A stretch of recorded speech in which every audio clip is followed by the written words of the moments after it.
If your clematis looked spectacular in late spring, but now, halfway through July, the flowers have faded, the vine has slowed down, and the leaves seem a little tired, do not assume the plant is failing. In many gardens, this is a normal seasonal pause. The real danger is not what the clematis is doing. It is how gardeners react. Some start watering every evening because they think the roots are thirsty. Others reach for a high nitrogen fertilizer, hoping to force another explosion of blooms. Some cut the vine back hard because they believe the flowering season is over. Each of those reactions can create a different problem, from weak growth and fungal stress to the loss of flowering wood needed later. There is also one midsummer symptom, especially common on large flowered clematis, that is often mistaken for disease. Misread it, and you may remove months of perfectly healthy growth for no reason. In this video, we will cover 7 July tasks that help clematis recover, stay healthy through summer, and prepare for a stronger display next year.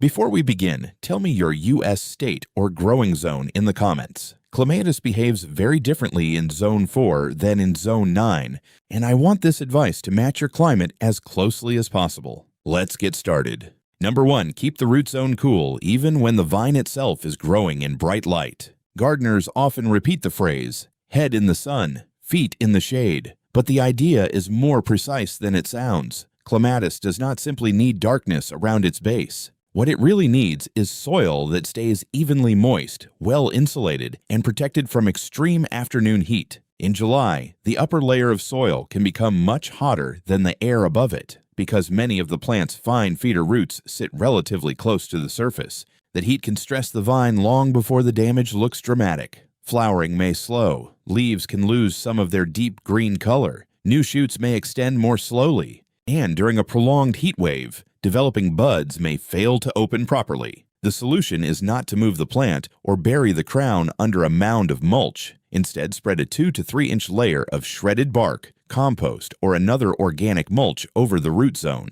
Leave a small gap around the crown and main stems so moisture does not remain trapped against them.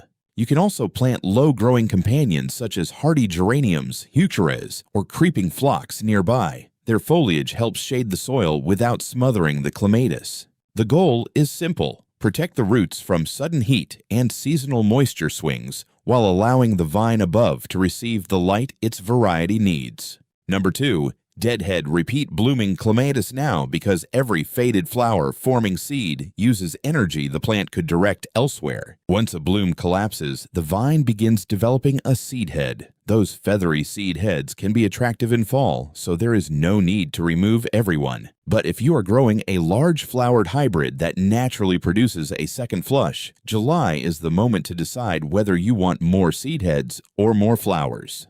To deadhead correctly, follow the spent flower stem downward until you reach the first strong pair of healthy leaves. Make a clean cut just above that leaf joint. This encourages the plant to redirect energy into side shoots and flowering growth instead of completing seed production on every stem. However, do not treat all clematis the same. Some varieties flower once and will not bloom again, no matter how carefully you deadhead. Others flower repeatedly on new growth throughout summer. Their response depends on the cultivar, flowering habit, and pruning group. That is why the plant label matters long after planting day. Keep it, photograph it, or write the cultivar name in a notebook. Knowing which clematis you grow makes midsummer decisions easier and prevents unnecessary cutting. Deadheading is not about removing beauty. It is about choosing where the plant spends its energy during the hottest part of the season. Number 3, guide the new flexible growth now, before those stems harden and become difficult to move. In July, the thick woody stems are usually not the part that needs the most attention. Look instead at the soft green tips. During active growth, these shoots can extend several inches in a week. Clematis climbs by wrapping its leaf stalks, called petioles, around anything narrow enough to grip, including wire, twine, slim trellis bars, or nearby branches. If you leave those shoots alone, they often twist around one another, bunch up in one section, and create a dense knot of growth. Summer wind can then pull, bend, or snap them. Later in the season, the same stems become woody and brittle, so trying to reposition them may cause more damage than leaving them where they are. Check the vine every week or two. Gently guide fresh shoots toward open areas of the support, spreading them across the structure rather than allowing all the growth to climb in one vertical column. Use soft ties only when necessary and fasten them loosely. Clematis stems thicken quickly, and a tight tie can cut into the tissue, restrict circulation, and eventually girdle the stem. This small habit produces a major visual improvement over time. Instead of having nearly every flower crowded near the top of the trellis, you encourage blooms to appear from lower sections all the way upward. If you enjoy this kind of plant-specific guidance, subscribe to Root Garden Wisdom. We explain not only what to do, but why each step matters throughout the entire growing season ahead. Number 4. Read the leaves before you panic about the flowers. Flowers are temporary, but foliage remains on the vine for months, which makes the leaves one of the clearest indicators of how your clematis is actually coping with summer. Healthy leaves should feel firm, show reasonably even color, and remain free from unusual spotting or distortion. If a few older leaves near the base turn yellow, while the new growth above stays strong and green, that is often normal aging. The plant is simply redirecting resources toward younger shoots. But when the entire vine becomes uniformly pale, look more closely. That pattern may point to prolonged water stress, depleted soil, poor root function, or compaction that limits air and moisture movement. Brown, crisp margins often follow a period of intense heat combined with irregular watering. White, dusty patches are more consistent with powdery mildew, especially when stems are crowded and air cannot move freely through the foliage. Before reaching for a chemical treatment, inspect the environment. Has a nearby shrub blocked airflow? Is the soil remaining constantly wet? Is mulch pressed against the crown? Does the foliage stay damp for hours after rain or irrigation? Correcting those conditions often stops a minor issue from becoming a larger one. July is also a good time to inspect the undersides of several leaves. Spider mites become more active during hot, dry weather. You may notice tiny pale speckles fading green color, or fine webbing before you see the pests themselves. For a light infestation, rinse the leaf undersides with a firm stream of water, keep the root zone evenly moist, and continue checking the plant every few days. Early detection matters far more than an aggressive first response during the following 2 weeks carefully. Number 5. Learn to separate true clematis wilt from ordinary afternoon heat droop before you reach for the pruners. Clematis wilt is one of the most feared problems, so the moment a stem looks limp, many people assume the disease has arrived. They cut the vine down, sometimes removing healthy growth that would have recovered on its own. Heat droop usually follows a different pattern. During the hottest part of the day, especially on a large flowered hybrid, leaves and flowers may look slightly soft or tired. If the plant regains its shape by evening or the following morning, the cause is more likely temporary heat stress than disease.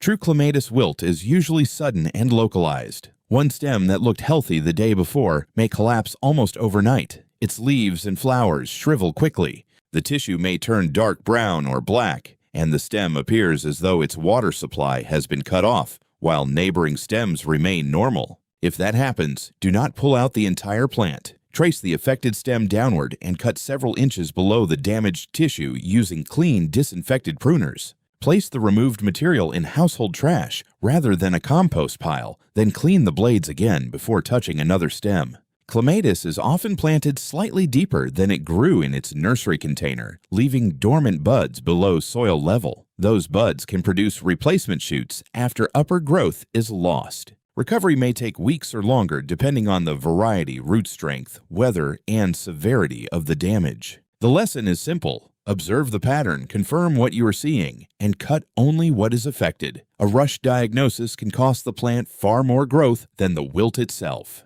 Number 6. Avoid heavy feeding in midsummer, especially fertilizers high in nitrogen. After the first flush of flowers fades, it is tempting to push the plant into another growth spurt. But too much nitrogen encourages soft, leafy stems rather than flower buds. That growth may look vigorous, yet it is more vulnerable to drought, fungal problems, and damage during storms. If your clematis is planted in fertile soil and receives compost each year, it may need little additional fertilizer now. The exception is a vine growing in a container, where frequent watering can wash nutrients out of the potting mix. In that case, one light application of a balanced fertilizer after the first flowering period is usually enough. By late July, stop feeding altogether. The goal is not to force lush growth before autumn. It is to help the vine mature steadily, maintain healthy foliage, and store energy for next season. Think of July as a recovery month. Consistent moisture and balanced care will do more for future flowers than another dose of fertilizer.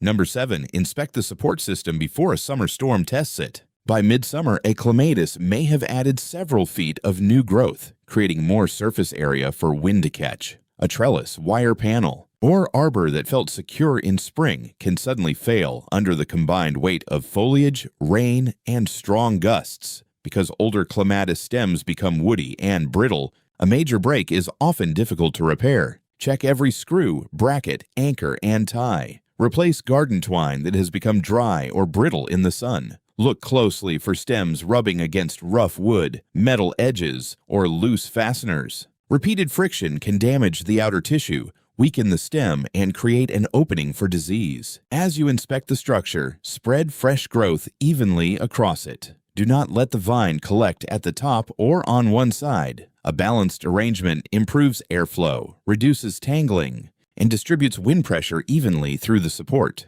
This task is not only about protecting this year's flowers. July care is quietly shaping next season as well. Consistent watering during dry spells, healthy foliage, secure stems, and moderate feeding help the plant store energy and mature properly before colder weather arrives. Resist the urge to adjust, fertilize, or prune the vine every few days. Clematis usually responds better to steady conditions than constant intervention. A few minutes spent checking the support now can protect months of growth and prevent one summer storm from undoing a season of careful work. Here is your complete July clematis checklist. Keep the root zone cool with mulch or low-growing companion plants, but leave space around the crown so moisture does not collect against the stems. Deadhead, repeat blooming varieties after the first flush if you want to encourage more flowers instead of seed heads. Guide soft shoots across the support while they are flexible, using loose ties. Watch the foliage closely. Leaf color, texture, and spotting often reveal heat stress, watering problems, mildew, or pests before flower production changes. Learn the difference between temporary afternoon droop and true clematis wilt before removing growth. Avoid heavy, high nitrogen feeding in midsummer. Focus instead on even moisture, moderate nutrition, and steady growth. Finally, inspect the trellis, wires, anchors, and ties before summer storms arrive. Subscribe to Root Garden Wisdom and turn on notifications for more plant-specific guidance. Now tell me in the comments, are you growing a large flowered hybrid, Viticella montana, or another type? And what is the biggest problem your clematis is facing right now? Before worrying about the flowers, always check the roots and growing conditions first.